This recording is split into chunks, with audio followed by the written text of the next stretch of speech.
а само сричат. Така ще бъде, но за кратък срок.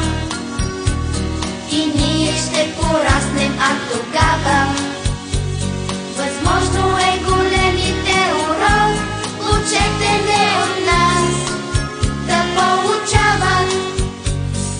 Казваме с пълен глас: хубаво е първи клас. Всяко нещо най-прекрасно се нарича първокласно. Големите шегуват се с нас и често първолаци ни наричат. С насмешка казват: тези първи клас не могат да четат, а само сричат. Но както с часове растем, расте приятелството помежду ни. Щом заедно се учим всеки ден, от буквите да правим думи. Казваме с пълен глас: хубаво е първи клас. Всяко нещо най-прекрасно се нарича първокласно. Казваме с пълен глас: хубаво е първи клас. Всяко нещо най-прекрасно се нарича първокласно. Първокласно, хей!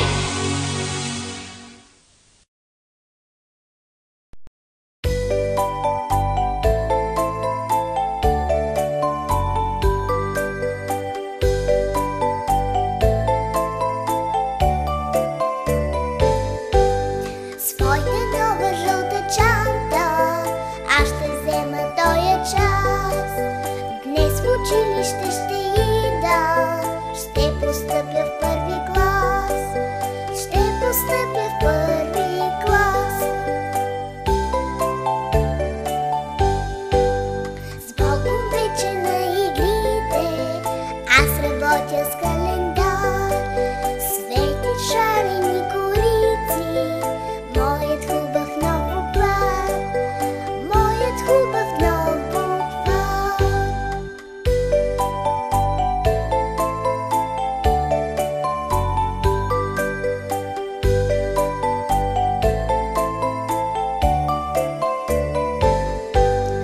Аз ще имам нови книги, куп тетрадки и перца. Аз ще уча, ученик съм, с Богом, милички деца.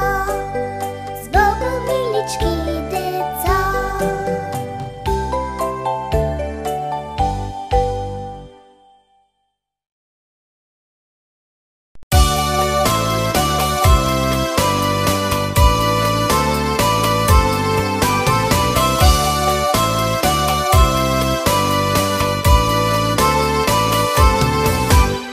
Хайде буквички красиви, интересни и скокливи, да се хванем за ръце и да люшнем тук хорце.